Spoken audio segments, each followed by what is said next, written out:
আপনার সরকারে একজন বিদেশি নাগরিককে আপনি জাতীয় নিরাপত্তা উপদেষ্টা করেছেন। আজ 18 ফেব্রুয়ারি। একটু আগে আমরা দেখলাম বিএনপি কিভাবে শপথ নিয়ে নাটক করল, আর এখন শোনাবো পর্দার আড়ালের আসল মাস্টার গেম। তারেক রহমানের সম্ভাব্য মন্ত্রিসভার লিস্ট লিক হয়ে গেছে, আর সেই লিস্ট দেখে চারদিকে সমালোচনার ঝড় উঠেছে। শোনা যাচ্ছে তারেক রহমানের মন্ত্রিসভায় মার্কিন কোটায় পুরস্কার হিসেবে পররাষ্ট্রমন্ত্রী হতে যাচ্ছেন আর কেউ নন, খুদ ডক্টর ইউনুস সাহেবের নিরাপত্তা বিষয়ক উপদেষ্টা খলিলুর রহমান। কূটনৈতিক মহলে তাকে নিয়ে এমনিতেই হাজারো প্রশ্ন। এখন সবচেয়ে বড় প্রশ্ন উঠেছে, এই নিয়োগটি কি দেশের স্বার্থে দেওয়া হয়েছে, নাকি বিশেষ কোনো পরাশক্তিকে বা ওয়াশিংটনকে তুষ্ট করার জন্য দেয়া হচ্ছে? বিএনপি যদি মনে করে জন আকাঙ্ক্ষা উপেক্ষা করে পুরস্কার হিসেবে কাউকে বড় পদ দিয়ে তারা পার পেয়ে যাবে, তবে তারা ভুল করছে। ভুল পদক্ষেপের মাসুল দেওয়ার ইতিহাস তো বিএনপির জন্য নতুন নয়।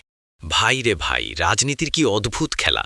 এই খলিলুর রহমান সাহেব যখন অন্তর্বর্তীকালীন সরকারে ছিলেন, তখন কারা সবচেয়ে বেশি লাফিয়েছিল জানেন? এই বিএনপি প্রকাশ্যে খলিল সাহেবের সবচেয়ে বেশি বিরোধিতা করেছিল।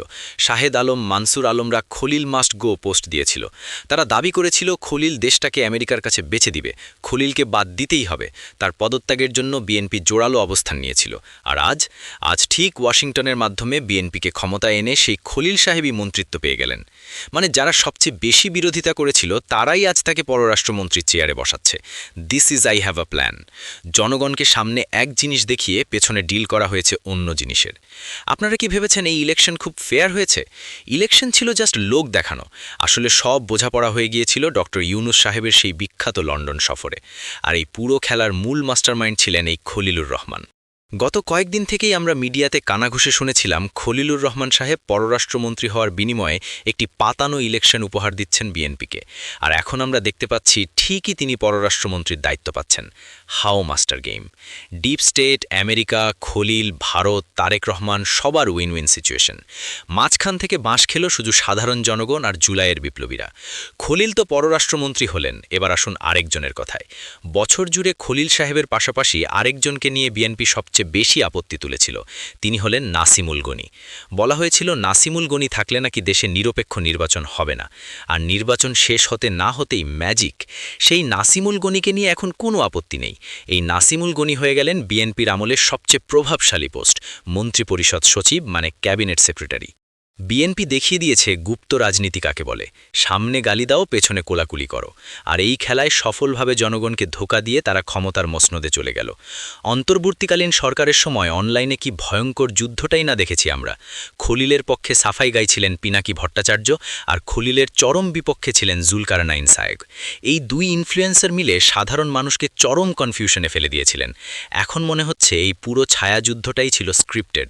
মানুষকে বিভ্রান্ত করার জন্য একজন এক সাইড নিয়েছিলেন। সবার চোখে তখন মনে হচ্ছিল খলিল বুঝি জামাত বা এনসিভির লোক।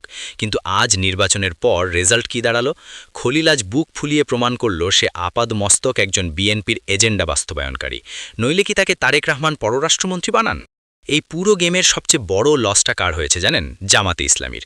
জামাত নীতি, আদর্শ আর সতত নিয়ে পড়েছিল, আর ওদিকে সংস্কার বিরোধী বিএনপি ঠিকই ডিপ স্টেট এবং আমেরিকার দালালি করা লোকদেরকে দিয়ে জামাতকে ল্যাং মেরে দিয়েছে। জামাত ভেবেছিল খলিল বা গনি হয়তো নিরপেক্ষ, কিন্তু গুপ্ত রাজনীতিতে সেরা হলো মূলত বিএনপি।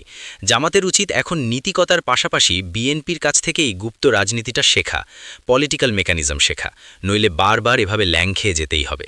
গত কয়েক বছর ধরে আমরা সোশ্যাল মিডিয়ায় একটা শব্দ খুব শুনেছি, গুপ্তিবীর। কেউ একটু দাড়ি রাখলেই বা ইসলাম নিয়ে কথা বললেই শাহবাগীরা ট্যাগ দিত গুপ্তিবীর।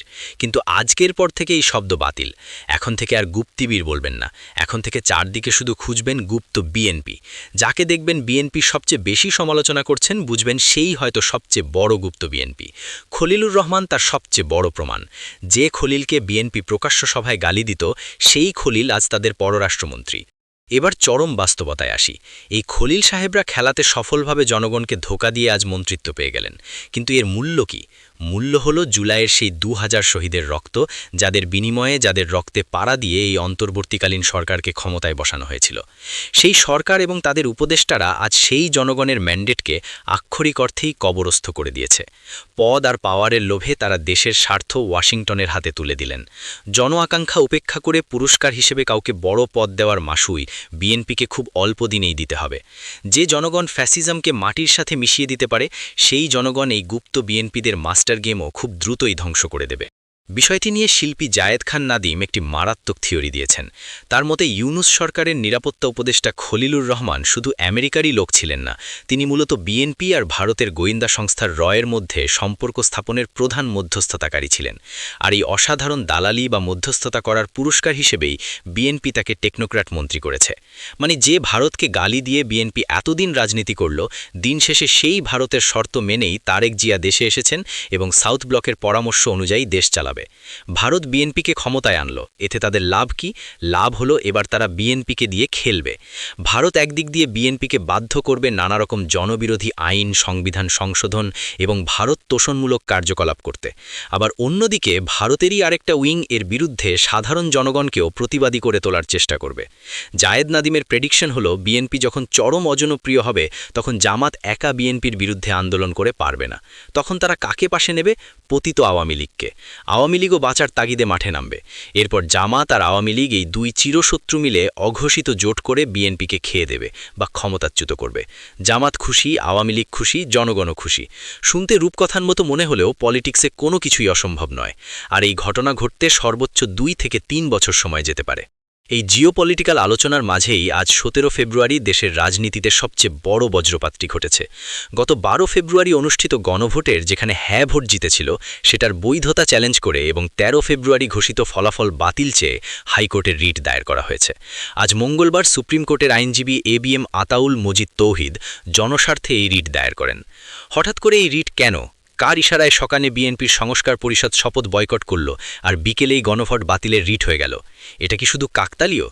ডিপ স্টেট এবং বিদ্যমান ফ্যাসিবাদী কাঠামোর সুবিধাভোগীরা চাচ্ছে না দেশের দ্বিকক্ষ বিশিষ্ট সংসদ হোক, বিরোধী দল থেকে স্পিকার আসুক বা সংস্কার হোক।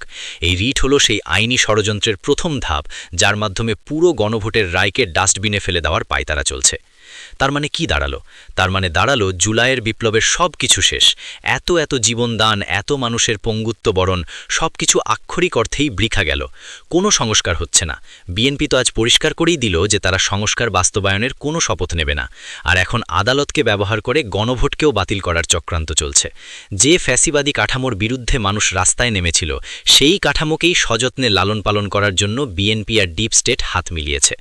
খলিলুর রহমানরা মন্ত্রী হচ্ছেন, আর সাধারণ মানুষের স্বপ্নের সংস্কারকে আইনি মার পেঁচে কবর দেওয়া হচ্ছে। আমরা কেবল একটি স্বৈরাচারকে হটিয়ে আরেকটি নতুন স্বৈরাচারকে ক্ষমতায় বসানোর উৎসব করলাম মাত্র। জায়েদ নাদিমের যে 2-3 বছরের কথা বলেছেন, মনে হচ্ছে পরিস্থিতি সেদিকেই যাচ্ছে। শুধু ডানপন্থীরাই নয়, বামপন্থীরাও এসব নির্দেশে খ্যাপা। মেঘমল্লার বসু, যিনি ছাত্র ইউনিয়নের সভাপতি ছিলেন, তিনি লিখেছেন, বিএনপি ক্ষমতায় এসেছে ইউনুস রেজিম থেকে নিজেদের ডিস্টেন্স করে ইন্টারিমের দায় এনসিপি জামাতের উপর দিয়ে। রজার খলিলের মতো মার্কিন এজেন্টদেরই যদি পররাষ্ট্র মন্ত্রণালয়ের ক্ষমতায় দেখতে চাইতাম, তাহলে প্রধান দালালটাকে আরও 5 বছর রাখার ব্যাপারেই সম্মতি উৎপাদন করতাম। রজার খলিলের নিয়োগটা আমরা দেখে রাখলাম, সময় মতো হিসেব নেওয়া হবে। দিল্লি না পিন্ডি বলে ওয়াশিংটনের ঘেটুদের দিয়ে দেশ চালাবেন।